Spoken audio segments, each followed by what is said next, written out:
स्वास्थ्य ही सबसे बड़ा धन है। जीवन और मृत्यु, इन दो चीजों के बीच में ही तो पूरा संसार लटक रहा है। ये दोनों चीजें प्रकृति की देन है, जिसे हम महाशक्ति प्रभु ईश्वर कहते हैं। वही इस सृष्टि का रचयिता है, वही तीनों लोकों का स्वामी है। उसी ने हमें जीवन दिया है, वही मृत्यु देता है। मानव इस धरती का श्रेष्ठ प्राणी माना गया है। ईश्वर के पश्चात मानव ही इस संसार का सबसे बड़ा बुद्धिमान प्राणी है, और आज का इंसान शायद एक बहुत बड़ी पहेली बन गया है। विज्ञान के युग के इस इंसान को समझना कोई साधारण बात नहीं। धरती, आकाश और पाताल, यही तीन लोक हैं। मानव मस्तिष्क आविष्कारों का एक ऐसा खजाना है जिसमें से निकला हमारा विज्ञान। उस विज्ञान का ही यह चमत्कार है कि इंसान धरती पर से उड़कर आकाश तक जा पहुंचा, और अब उसने चांद पर तो अपने पांव रख दिए हैं। इससे आगे वह मंगल तथा शुक्र ग्रहों तक पहुंचने के प्रयास कर रहा है। प्रकृति के हर रहस्य से वह पर्दा उठा देना चाहता है। वह प्रकृति से टकराना चाहता है। यह कोई नई बात नहीं है, हर युग में ऐसा होता आया है। रामायण युग में रावण ने भी यही किया था। उसने तीनों लोकों पर विजय प्राप्त करके अपने आज्ञा को ईश्वर घोषित कर दिया। हिरण्यकश्यप ने भी पूरी मानव जाति पर अत्याचार करके उसे अधिकार में लेकर अपने को ईश्वर कहा था। कौरवों ने भी यही किया था। नेपोलियन, सिकंदर, हिटलर जैसे लोग मानवता पर अत्याचार करते हुए विश्व विजेता बनने की घोषणा करते रहे। ऐसे और भी बहुत से लोग हैं जो अनेक बार उस महाशक्ति से टकराते रहे हैं। लेकिन इसका परिणाम क्या हुआ? यही न, मृत्यु ने उन्हें सदा के लिए शांत कर दिया। प्रभु की शक्ति ने मृत्यु द्वारा यह सिद्ध कर दिया कि मानव कुछ भी नहीं। यदि कोई मानव अपने को बहुत बड़ा मानता है, धन की शक्ति को जीवन समझ बैठा है, शासक बनकर वह ईश्वर की शक्ति को चुनौती देना चाहता है, तो उससे बड़ा मूर्ख और कोई नहीं। क्योंकि जीवन और मृत्यु तो ईश्वर के हाथ में है, और इस जीवन के साथ ही है दुख और सुख। सुख क्या धन से प्राप्त होता है? यदि कुछ लोग इस बात को सत्य मानकर चल रहे हैं, तो उनसे बड़ा मूर्ख इस संसार में कोई नहीं होगा। क्योंकि यदि धन की शक्ति से कोई जीवन खरीद सकता, तो फिर कोई राजा, महाराजा, धनवान कभी भी न मरता। ईश्वर की शक्ति ही महान है। उसने हमें जीवन दिया है। इसके साथ मृत्यु, जीवन और मृत्यु के यह खेल दुख सुख के मैदान में देखने को मिलते हैं। सुख में तो हम लोग अपने को ईश्वर से कम नहीं समझते, परंतु जब दुख, आर्य रोग हमें आकर घेर लेते हैं, तो हम उस समय ईश्वर को याद करते हैं। साथ ही हम डॉक्टरों के पास भागते हैं। यह रोग क्या है और रोग पैदा ही क्यों होते हैं? यह सब तो एक लंबी कहानी से जुड़ी बातें हैं जिनका अंत नहीं। हाँ, इस समय हमें यह देखना है कि यदि मानव शरीर में कोई रोग जन्म लेता है, तो उस रोग का उपचार क्या है। जो प्रकृति हमें यह जैसे जीवन देती है, वही हमारी रक्षा भी करती है। जब तक हमारा जीवन है, तब तक तो उसकी रक्षा होगी ही। जैसे ही जीवन की डोरी टूट जाएगी, तो उस समय उसे कौन जोड़ पाएगा? कोई नहीं। लेकिन जब तक यह जीवन है, तब तक तो इसकी रक्षा करनी ही पड़ेगी। सच्चा आदर्श और सुखी जीवन वही है जो निरोगी हो। रोगी जीवन तो दुख, कष्ट तथा चिंताएं ही देता है। प्रकृति ने मानव के इस कष्ट को दूर करने के लिए अपने खजाने से अनमोल जड़ी बूटियों को जन्म दिया है, जिनके प्रयोग से मानव शरीर रोग मुक्त हो जाता है। जैसा मैंने कहा कि धन का लोभी स्वार्थी मानव इस विषय में कहाँ सोच पाता है, प्रकृति के इस खजाने में क्या कुछ है, इसका लाभ मानव जाति को कैसे मिल सकता है। यह सब कुछ जानने के लिए आप इस पुस्तक को पढ़ें। इससे आपका भला होगा। आपके साथ करोड़ों और लोगों को भी स्वास्थ्य लाभ होगा। मानव जाति को प्रभु ने 100 वर्ष की आयु दी है। इस पुस्तक की सहायता से आप चाहें तो 100 वर्ष तक जीवित रह सकते हैं। इस पुस्तक में केवल जनहित लाभ के लिए ही बातें कही गई हैं। हमारे देश की वह जड़ी बूटियां, फल फूल जिनकी विशेषता को हम नहीं समझते, उनका पूरा ज्ञान आपको प्राप्त होगा, निश्चित होगा। वास्तव में यह पुस्तक एक अमृत कुंड है, जिससे आप निरोगी जीवन व्यतीत कर सकते हैं। इस पुस्तक से आप स्वयं वैद्य बनकर लोगों का भला तो करेंगे ही, परंतु अपने लिए रोजगार भी प्राप्त कर सकते हैं। मैं जानता हूँ हिमालय पर्वत पर जाना और वहां से संजीवनी लाना कोई सरल काम नहीं है, शायद असंभव ही है, इसलिए लक्ष्मण जी का बचना कठिन ही समझे। लेकिन हनुमान जी ने इस अनहोनी की होनी कर दिखाया। संजीवनी बूटी ने मुर्दा लक्ष्मण के शरीर में नई जान डाल दी। ऐसा है हमारा भारत। काश हम इसे एक बार समझ लेते तो न हमें बीमार होना पड़ता, न ही दवाओं की जरूरत पड़ती। लेकिन ऐसा नहीं हुआ। अंग्रेजी शिक्षा के अंधाधुंध चलन से हम पूर्ण रूप से पथ भ्रष्ट होते जा रहे हैं। हम आज नए नए रोगों के शिकार हो रहे हैं। नण बास बने बाना ने आज बाबाए सया का आओ चबताए। एलोपैथी चिकित्सा के सामने हमारी सारी प्राचीन चिकित्साएं दम तोड़ रही हैं। ऐसे में जरूरत है किसी ऐसी पुस्तक की जो हमें जड़ी बूटियों तथा फलों फूलों द्वारा रोग मुक्त कर सके, जिससे हमें सुषेण जी का ज्ञान प्राप्त हो सके। न बढ़ते रोग वर्तमान समाज के लिए अति चिंताजनक है। हम दवाइयों पर दवाइयां खाए चले जा रहे हैं, परंतु रोग के कारण को जानने का प्रयास नहीं करते। हम इस सिद्धांत को बिल्कुल ही भूल गए हैं कि पहले रोग का कारण जानें, ताकि उसे जड़ से नष्ट कर सकें। स्वास्थ्य रक्षा का ज्ञान प्राप्त करने की जगह टीवी देखने का अधिक शौक रखते हैं। अंग्रेजों उपन्यास पढ़ने में अपनी शान समझते हैं। रात को देर से सोना, सुबह देर से उठना, यही तो सीख रही है हमारी संतानें। अंग्रेजी साहित्य, अंग्रेजी फिल्में देखकर नई पीढ़ी क्या सीखेगी? देर से सोना स्वास्थ्य के लिए अधिक हानिकारक है। इस विषय में एक विद्वान का मत है कि रात को 12 बजे से पहले की नींद की तुलना में 12 बजे के पश्चात की नींद से दुगुनी उत्तम मानते हैं। इसलिए रात को जल्दी सोना, सुबह सूर्योदय होने से पहले बिस्तर से उठ जाना स्वास्थ्य के लिए बहुत लाभदायक माना जाता है।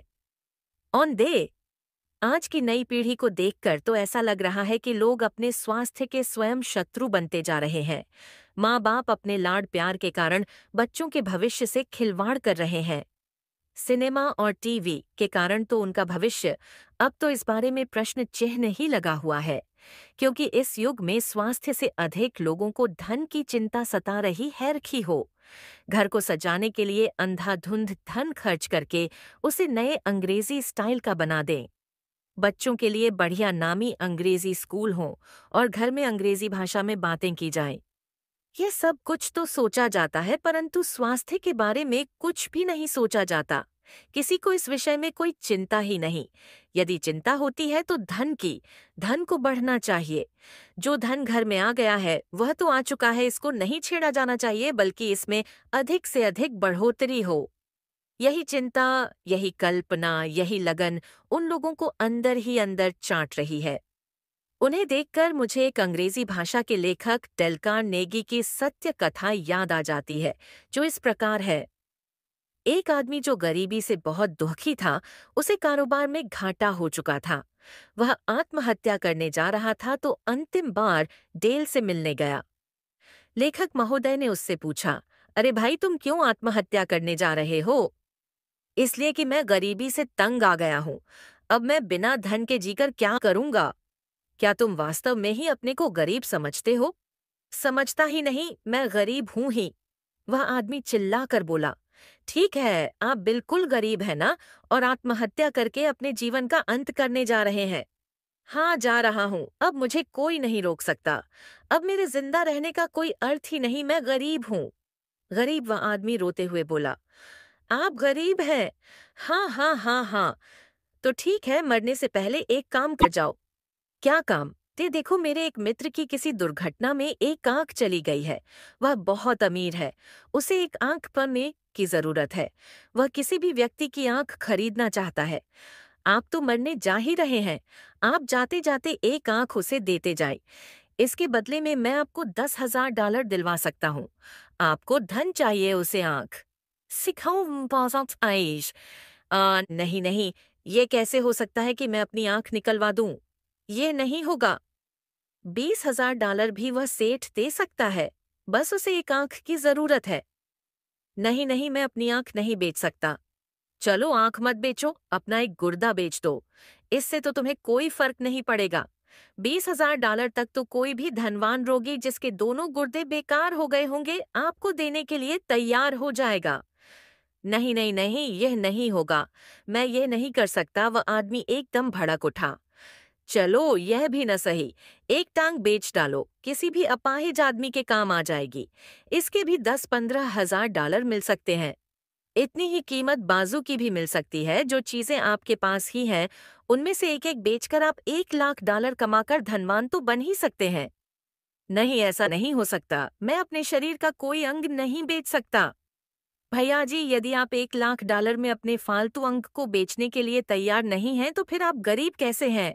आप तो धनवान हैं, आपका स्वास्थ्य इतना अच्छा है। आप चाहे कुछ भी कर गुण। 22 डेल कार्नेगी की यह सब बातें सुनकर उस आदमी को ऐसा लगा जैसे उसकी बंद आंखें खुल गई हों। वह एकदम अपने स्थान से उछला और ऊंची आवाज में बोलता हुआ भाग खड़ा हुआ। मैं गरीब नहीं हूं, मैं गरीब नहीं हूं, मैं पागल था। पागल जो इतने कीमती शरीर की कीमत नहीं समझ सका। आपको यह सुनकर और भी आश्चर्य होगा कि वही आदमी आगे चलकर अमेरिका के बड़े अमीर आदमियों में से एक बना। आप लोग इस शरीर की कीमत नहीं समझते, क्योंकि यह प्रभु ने आपको उपहार स्वरूप दिया है। धन के लिए पागल हुए फिरते हैं, गरीबी के रोने रोते हैं, इसी कारण अपने स्वास्थ्य को खो रहे हैं। जान है तो जहान है। बस आपको यह बात समझ लेनी चाहिए कि यदि आपका स्वास्थ्य ठीक है, आपका शरीर निरोगी है, तो आप सबसे बड़े भाग्यशाली हैं। धन की आपके लिए कोई कमी नहीं, इसका रोना मत रोएं। आप कपड़ों के लिए इतने चिंतित रहते हैं, हेयर स्टाइलों के लिए व्याकुल रहते हैं, जूतों की चमक में कमी न आए। आपके बनाव श्रृंगार के लिए विदेशी सामग्री की जरूरत पड़ती है, लेकिन कभी आप यह क्यों नहीं सोचते कि इस शरीर की देखभाल तो सबसे पहले आपको करनी है। अपने स्वास्थ्य का पहले से ही ध्यान रखना है। ये जरूरी नहीं कि आप बीमार पड़ने पर ही दवाई लेने के लिए डॉक्टरों के पास भागें, जो कि आपके स्वास्थ्य के लिए अच्छी नहीं। आपको तो यह प्रयत्न करना है कि बीमारी आपके पास आए ही नहीं।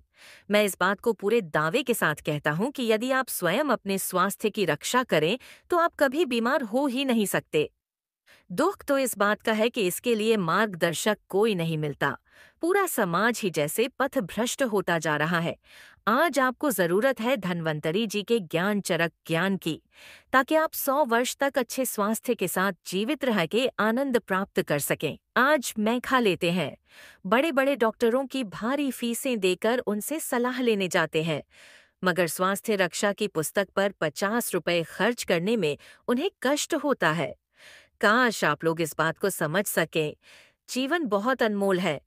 जिस प्रकृति ने आपको जन्म दिया है, उसने आपकी सुरक्षा का प्रबंध भी पहले से किया है।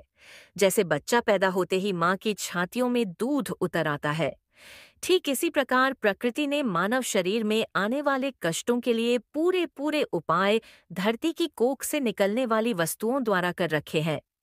इसे बड़े बड़े वैद्य, विद्वान, ज्ञानी ही जानते हैं, जिनकी कृपा से यह प्राकृतिक ज्ञान हम तक पहुंचा है।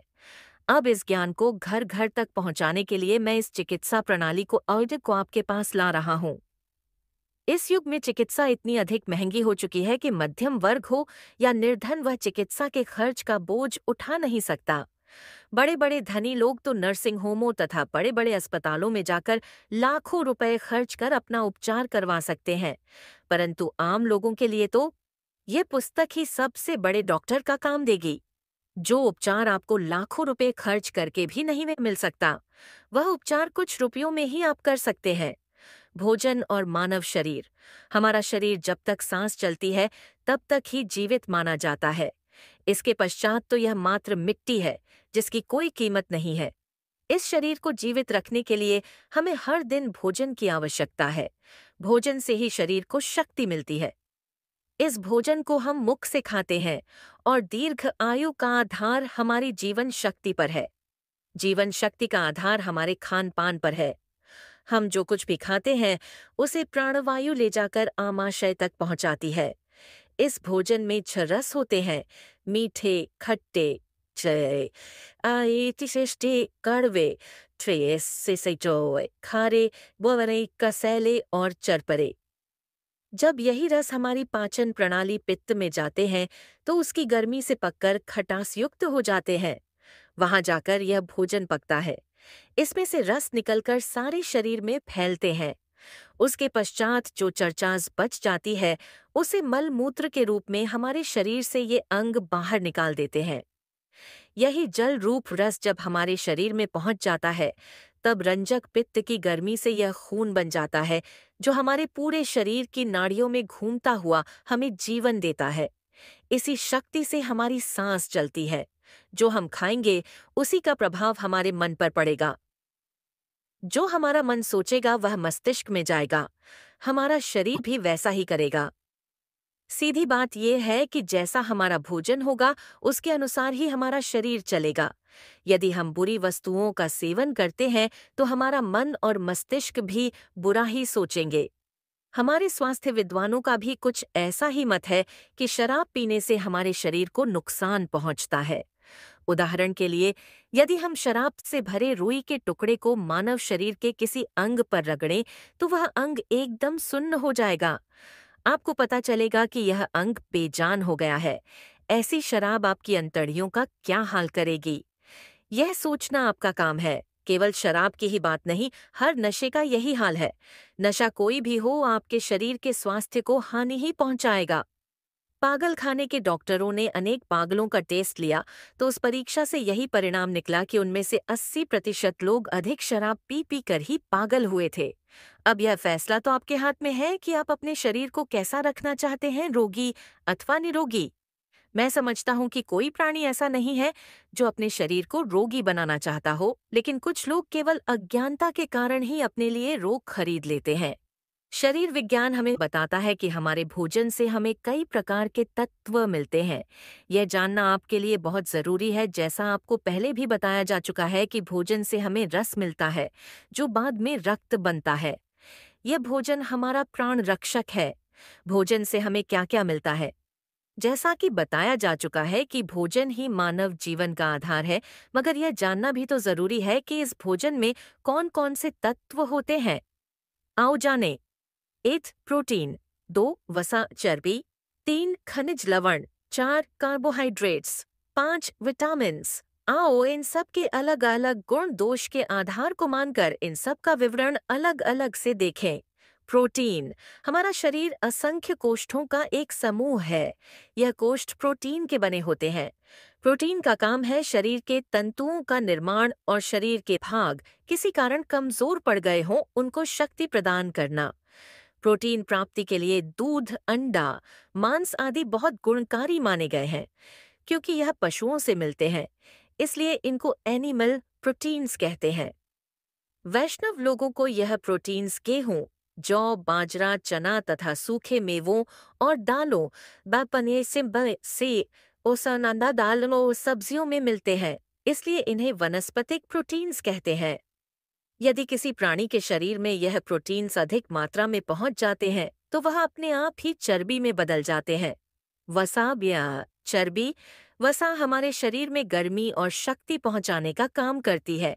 यह शक्ति हमें घी, मक्खन, तेल से मिलती है। शहद, गुड़ तथा कुछ घोड़े और खाद्य पदार्थों को छोड़कर बाकी सब में चर्बी पाई जाती है। मानव स्वास्थ्य के लिए चर्बी की विशेषता यही है कि यह हमारे शरीर में ईंधन का काम देती है। जब भी कभी मानव बीमार पड़ जाता है तो चर्बी उस समय हमारे रोगी शरीर को सुरक्षित शक्ति पहुंचाती है। आप इस बात को अच्छी तरह जानते हैं कि जब कोई प्राणी बीमार होता है तो पहले तो उसकी भूख ही मर जाती है। कई रोगों में डॉक्टर उनका खाना बंद कर देते हैं। अन्य हालात में भी जब आदमी भोजन न करने के कारण कमजोर हो जाता है तो चर्बी ही हमारे शरीर को अंदर से सुरक्षित रखती है। खनिज लवण। खनिज लवण भी मानव शरीर में प्रोटीन्स का ही काम करते हैं। थोड़ी सी मात्रा में यह हमारे शरीर के अंदर कोशों में रहते हैं। प्रोटीन्स की भांति यह भी हमारे शरीर को शक्ति देते रहते हैं। यह भी भोजन द्वारा उत्पन्न होकर मानव जीवन को स्वस्थ रखते हैं। इनकी मात्रा सब्जियों और फलों में अधिक होती है। जिन लोगों के शरीर में लवण की मात्रा कम हो जाती है उसे हड्डियों का रोग अधिक लग जाता है, अर्थात उनकी हड्डियां कमजोर पड़कर टेढ़ी मेढ़ी हो जाती हैं। रक्तपात रोग का कारण भी लवण की कमी से होता है। कई लोगों के गले भी इसी कारण फूल जाते हैं। प्रोटीन और लवण मिलकर हमारे शरीर को सुंदर बनाते हैं। जिन लोगों के चेहरे लाल होंगे उनके शरीर में लवण तथा कैल्शियम की कमी नहीं होती। पीले और मुरझाए चेहरों का कारण शरीर में कैल्शियम और लवण की कमी होती है। ऐसे लोगों को हरे पत्ते वाली सब्जियां अधिक मात्रा में खानी चाहिए। मूली, गाजर, शलजम, चुकंदर, सरसों के साग में कैल्शियम भारी मात्रा में होता है, इसलिए ऐसे लोग इन चीजों का प्रयोग ही अधिक मात्रा में करें।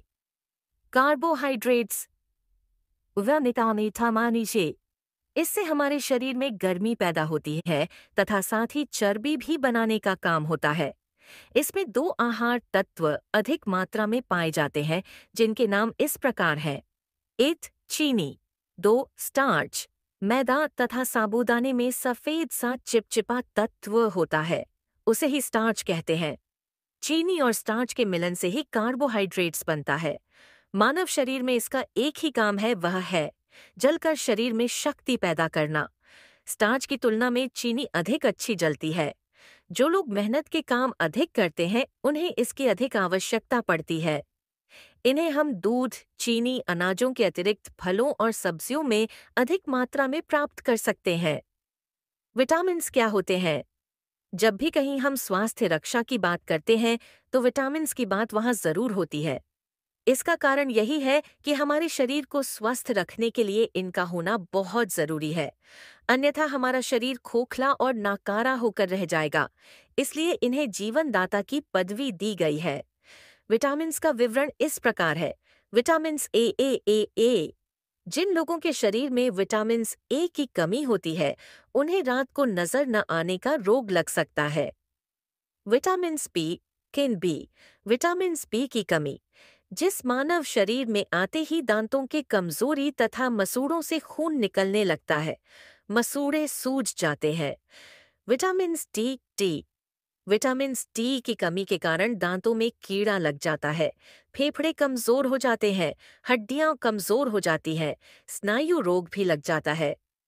विटामिन्स ई की कमी के कारण आंखों के अनेक रोग लग जाते हैं। मस्तिष्क पर भी इसका बहुत प्रभाव पड़ता है। कैलोरी मानव शरीर की जान है। क्या आपने कभी सोचा है कि मानव शरीर की इस विशेषता को हम नहीं समझते कि आखिर यह हमारा शरीर किस शक्ति से चल रहा है? हमारी सांसें कैसे चलती हैं?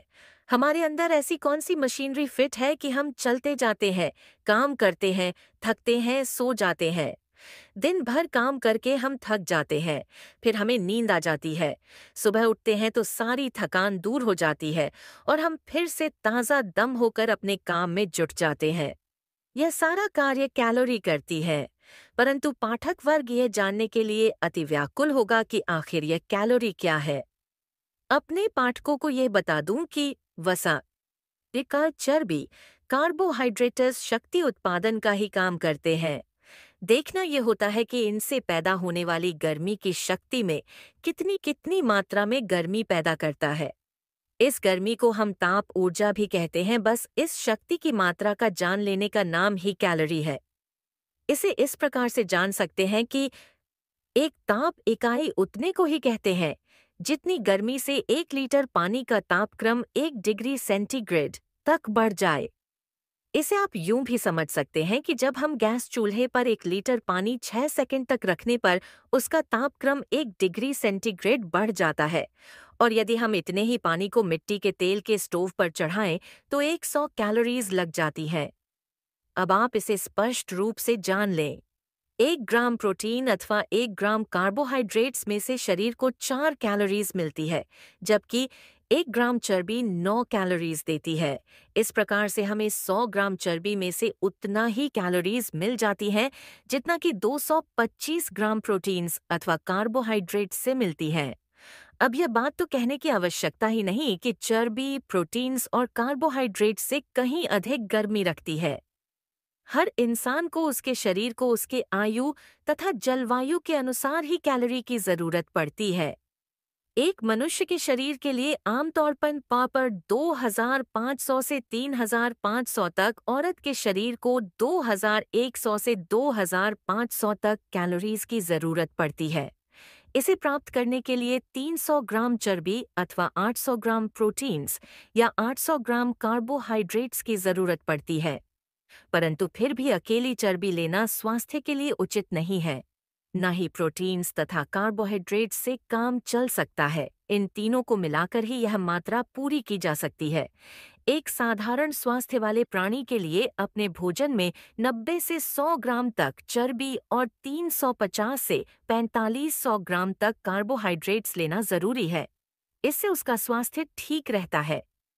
100 कैलोरी प्राप्त करने के साधन: एक संतरा बड़ा, एक केला बड़ा, एक फेंटा हुआ अंडा, एक तरबूज करीब आधा किलो, एक बड़ा चम्मच मलाई, एक बड़ा आलू भुना हुआ, एक बड़ा सेब, आधा कप चॉकलेट वाला दूध, 3 ताज़ा अंजीरें, एक नाशपाती, एक बड़ा चम्मच मक्खन, एक बड़ा कप मलाई निकला दूध, एक आधा कप मैक्रोनी, एक टुकड़ा केक, 3 नग आलू बुखारे, 100 ग्राम अंगूर, 1 कप संतरे का रस, 1 चम्मच वनस्पति तेल, 100 ग्राम मटर के दाने, अनानास का एक टुकड़ा, 50 कैलोरी वाले, 100 ग्राम फूल गोभी, 2 च्युइंगम, 1 टुकड़ा चुकंदर, 3 नग खुमानी, 1 बड़ा टमाटर, 2 खीरे, 1 भुट्टा, 3 छोटी गाजर, 1 कप उबले टमाटर, 1 चॉकलेट, 1 चम्मच अखरोट की गिरी। एक स्वस्थ आदमी के लिए पूरे दिन का भोजन: अनाज 14 औंस, दालें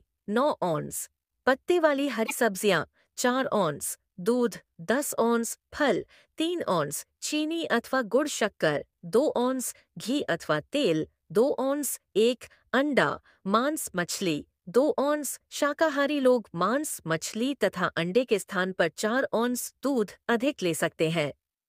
इस खुराक से दिन भर में प्राणी को 2800 कैलोरीज हर रोज मिल सकती है, जो उसके स्वास्थ्य की पूरी तरह से ठीक रख सकती है। इतना लेना आपके लिए जरूरी है। गर्भवती स्त्रियों के लिए आवश्यक भोजन: गेहूं, सेब, चावल तथा अन्य अन्न